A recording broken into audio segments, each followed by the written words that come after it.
Assalamualaikum warahmatullahi wabarakatuh.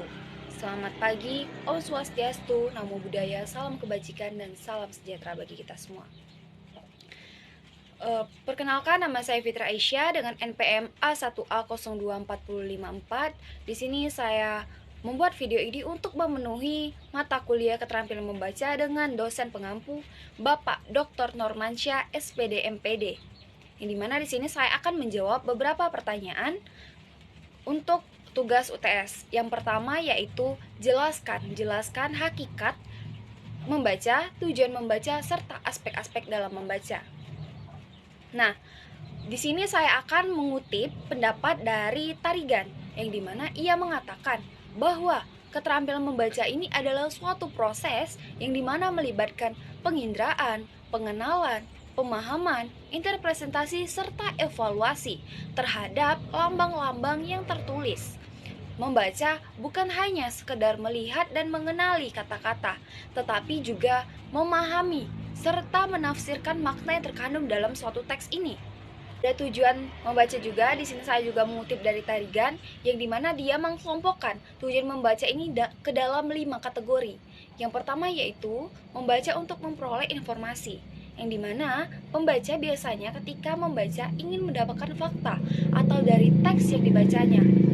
Yang kedua yaitu membaca untuk memahami isi teks, yang dimana pembaca ini bertujuan memahami makna yang tersirat maupun tersurat dalam teks ini. Yang ketiga yaitu membaca untuk menikmati suatu bacaan. Ini seperti kita membaca suatu karya sastra seperti novel maupun puisi.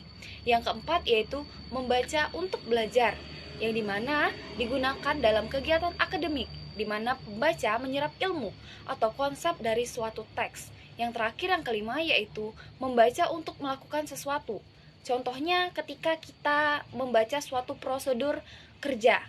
Lalu yang selanjutnya kita akan membahas aspek-aspek membaca. Yang di sini saya juga mengutip dari Tarigan. Yaitu yang pertama, aspek perpepsi, yang dimana yaitu kemampuan mengenali huruf dan kata-kata dengan cepat dan akurat, lalu menghubungkan bentuk visual dengan makna tertentu. Yang kedua yaitu aspek pemahaman, memahami isi teks secara keseluruhan, lalu dia menginterpretasikan makna ke dalam konteks bacaan.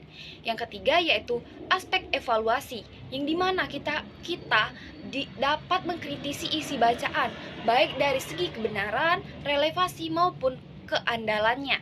Lalu kita bisa membandingkan isi bacaan dengan pengalaman atau pengetahuan yang kita dapat sebelumnya. Yang keempat yaitu aspek reaksi, yang dimana kita dapat memberikan tanggapan terhadap bacaan, baik secara emosional maupun intelektual. Nah, di sini kita dapat menilai sejauh mana teks ini dapat mempengaruhi pemikiran atau sikap pembaca. Yang kelima yaitu aspek integrasi, yang dimana menghubungkan informasi yang diperoleh dari bacaan dengan pengalaman atau pengetahuan yang sudah dimiliki. Untuk soal nomor 2 yaitu mengenai jelaskan perbedaan membaca secara intensif dan secara ekstensif. Nah, di sini juga kita lihat dari pendapat Tarigan bahwa membaca intensif adalah membaca dengan cermat dan mendalam untuk memahami isi teks secara detail. Sedangkan membaca ekstensif adalah membaca dalam jumlah yang banyak dengan pemahaman umum tanpa perlu memperhatikan detail. Nah, teman-teman, di sini sudah kelihatan bahwa perbedaan utama antara membaca intensif dan ekstensif terletak pada tujuan dan cakupan. Membaca intensif fokus pada pemahaman yang mendalam dan analitis teks secara detail.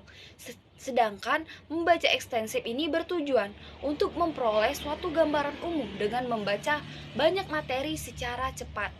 Soal nomor 3 yaitu menjelaskan hakikat skemata, manfaat skemata bagi pembaca, guru, serta siswa. Di sini kita akan mengambil pendapat dari Andreson dan Persson bahwa skemata adalah struktur pengetahuan yang telah dimiliki seseorang dan digunakan untuk memahami serta menafsirkan informasi baru dalam bacaan. Dalam proses membaca, skemata memungkinkan pembaca menghubungkan teks dengan pengalaman atau pengetahuan sebelumnya, sehingga meningkatkan suatu pemahaman. Lalu manfaat Manfaat skemata. Yang pertama yaitu manfaat sebagai pembaca, yang dimana memudahkan dalam memahami teks dengan menghubungkan informasi baru dan informasi yang lama. Yang kedua yaitu membantu dalam menafsirkan makna yang tersirat. Lalu yang ketiga, meningkatkan kecepatan dan efektivitas membaca. Manfaat sebagai guru dapat membantu dalam mengaktifkan skemata siswa sebelum membaca agar pemahamannya lebih baik. Itu memudahkan dalam memilih strategi pengajaran yang sesuai dengan tingkat pengetahuan siswa. Yang ketiga, meningkatkan interaksi dan pemahaman siswa terhadap teks. Lalu, manfaat sebagai siswa. Yang pertama yaitu mempermudahkan memahami teks dan menangkap informasi utama. Lalu yang kedua, membantu dalam mengembangkan keterampilan berpikir kritis dengan menghubungkan teks dengan pengalaman pribadi. Lalu yang ketiga yaitu mempercepat proses membaca dan mengingat informasi yang lebih lama. Menjelaskan hakikat membaca pemahaman, lalu menjelaskan jenis membaca pemahaman berdasarkan tingkatannya. Di sini kita mendengarkan pendapat dari Burst, Ross, dan Rose pada tahun 1984. Membaca pemahaman adalah proses kompleks yang melibatkan pengalaman kata, pemahaman makna, interpretasi, serta evaluasi terhadap isi bacaan. Membaca pemahaman tidak hanya sekedar mengenali kata, tetapi juga memahami hubungan antar ide, menarik kesimpulan, dan mengkritisi isi teks. Lalu di sini jenis membaca pemahaman berdasarkan tingkatannya ia menggolongkan menjadi 4 tingkatan. Yang pertama yaitu pemahaman literal. Pemahaman literal yaitu memahami informasi yang tersirat dalam suatu teks, yang dimana meliputi keterampilan memerlukan gagasan utama, detail penting, urutan peristiwa, dan fakta dalam bacaan. Ketika ia mengkritisi, contohnya seperti menjawab pertanyaan seperti siapa tokoh utama dalam cerita ini. Yang kedua yaitu pemahaman inferensial, memahami makna yang tersirat dalam teks dengan menarik kesimpulan dari informasi yang diberikan. Pada pemahaman ini membutuhkan pemikiran logis dan analitis untuk memahami hubungan antar ide. Contohnya ketika mendebak maksud penulis berdasarkan petunjuk dalam teks. Yang ketiga yaitu pemahaman kritis, yang dimana menilai dan mengevaluasi isi bacaan berdasarkan logika, pengalaman, dan sudut pandang pribadi. Mengembangkan sikap kritis terhadap kebenaran, relevansi, dan keadaan informasi dalam teks. Contohnya, menemukan apakah argumen dalam bacaan dapat dipercaya atau tidak. Pada tingkat jenis pemahaman terakhir yaitu pemahaman kreatif, menggunakan pemahaman terhadap teks untuk menciptakan atau mengembangkan ide baru, membutuhkan pemikiran imajinatif dan reflektif untuk memperluas makna bacaan. Contohnya, membayangkan akhir cerita yang berbeda atau mengembangkan solusi alternatif dari suatu peristiwa dalam teks. Lalu soal nomor 5 yaitu menjelaskan hakikat, tujuan, teknik, serta langkah-langkah membaca kritis. Di sini kita akan mengutip pendapat dari Burst dan Probst bahwa membaca kritis adalah kemampuan memahami, menganalisis, mengevaluasi, dan membuat keputusan berdasarkan teks yang dibaca. Pembaca kritis tidak menerima informasi begitu saja, tetapi ia mempertanyakan terlebih dahulu, lalu membandingkannya dengan sumber lain dan menarik kesimpulan secara logis. Tujuan membaca kritis ini yang pertama, memahami isi teks secara mendalam, mengidentifikasi bias atau keberpihakan dalam teks ini. Yang ketiga yaitu menganalisis argumen dan bukti yang digunakan dalam teks. Yang keempat, menilai keakuratan dan relevansi informasi. Yang kelima, mengembangkan pemikiran logis dan reflektif. Di sini teknik membaca kritis menurut Wallace pada tahun 2003 terdapat beberapa teknik dalam membaca kritis, yaitu yang pertama, preview, melihat terlebih dahulu judul, subjudul, dan gambaran sebelum membaca untuk mendapatkan gambaran umum teks. Yang kedua yaitu questioning, mengajukan pertanyaan kritis terhadap isi teks, seperti apa tujuan penulis atau apakah ada bukti yang mendukung klaim ini. Yang ketiga yaitu making connection, menghubungkan teks dengan pengalaman pribadi, informasi lain atau perspektif yang berbeda. Yang keempat yaitu evaluasi, menganalisis apakah bukti yang digunakan dalam teks ini valid atau relevan. Yang kelima yaitu summarizing, yaitu merangkum poin-poin utama untuk memastikan pemahaman dalam pembacaan kita. Langkah-langkah membaca kritis. Menurut Fisher pada tahun 2001, membaca kritis dilakukan dalam beberapa langkah. Yang pertama yaitu membaca kritis teks argumentatif. Pertama, identifikasi klaim utama, apa yang dikemukakan oleh penulis. Yang kedua yaitu analisis bukti dan alasan. Apakah argumen ini didukung dengan data atau hanya opini saja? Yang ketiga yaitu evaluasi logika argumen. Apakah ada kesalahan berpikir? Yang kedua yaitu membaca kritis teks berita. Pertama, kita harus periksa sumber berita dulu. Apakah sumber ini kredibel? Lalu, identifikasikan sudut pandang. Bandingkan dengan sumber lain. Apakah informasi ini konsisten dengan berita lain? Lalu yang ketiga yaitu membaca kritis teks ilmiah. Pertama, periksa dulu metodologi penelitian. Apakah penelitian dilakukan dengan cara yang benar? Lalu, analisis hasil dan kesimpulan. Apakah kesimpulan ini didukung oleh data? Yang ketiga yaitu evaluasi ke dalam sumber. Apakah jurnal atau penelitian ini telah ditinjau oleh yang lebih ahli? Lalu soal keenam yaitu menguraikan model membaca bottom up, top down, interaktif.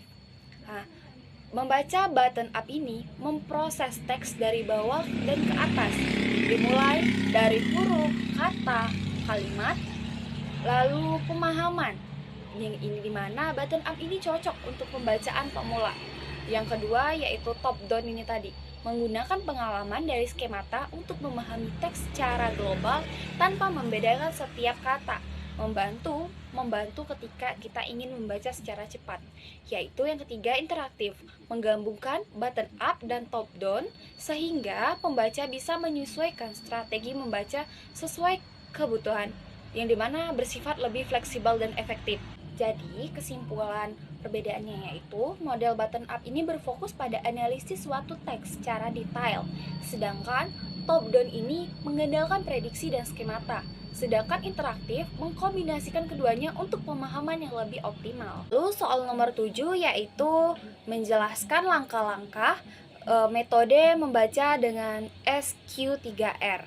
Menurut Robinson, langkah pertama yaitu survei atau meninjau, membaca sekilas judul, subjudul, gambar, grafik, dan ringkasan untuk mendapatkan gambaran umum isi bacaan.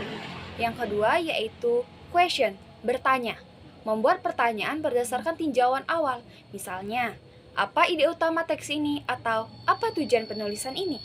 Yang ketiga yaitu read, membaca, reading, membaca teks secara aktif sambil mencari jawaban dari pertanyaan yang telah kita buat ini tadi.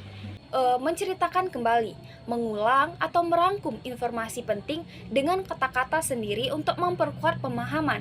Yang kelima yaitu review, meninjau ulang, mengevaluasi kembali bacaan dengan membaca catatan, menjawab pertanyaan atau mendiskusikan isi bacaan ini agar lebih melekat dalam ingatan si pembaca. Metode SQ3R membantu memahami teks secara lebih efektif dengan strategi sistematif yang melibatkan tinjauan awal. Soalan terakhir yaitu, menurut Anda, mana yang lebih unggul penggunaan metode membaca SQ3R, DRT, quantum reading, dan mind mapping bagi seorang mahasiswa? Lalu berikan alasan mengapa ini lebih unggul dibandingkan dengan metode membaca lainnya.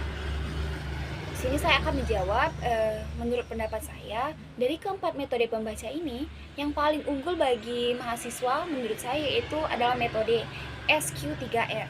Alasannya mengapa saya berbicara ini lebih unggul, karena alasan yang pertama yaitu dia memiliki struktur yang sistematis.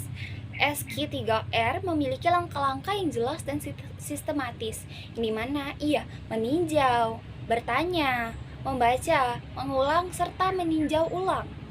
Lalu yang kedua yaitu bisa membantu mahasiswa memahami bacaan akademik yang kompleks secara bertahap. Ketika kita membaca, kita memahami tahapan-tahapannya ketika kita menggunakan metode ini. Lalu alasan berikutnya yaitu dapat meningkatkan pemahaman dan retensi. Dengan membuat pertanyaan ini tadi dan mengulang informasi dan review, mahasiswa lebih mudah mengingat materi. di mana ini cocok untuk membaca buku, buku teks, jurnal, dan lain-lainnya. Lalu alasan ketiga yaitu dapat membantu persiapan ujian dan tugas. Ketika kita menggunakan metode ini, kita dapat menyoroti ide utama dan memahami hubungan antara konsep sehingga memudahkan dalam mengerjakan tugas dan menghadapi ujian. Baik, itu saja jawaban dari saya. Saya akhiri. Terima kasih. Wassalamualaikum warahmatullahi wabarakatuh.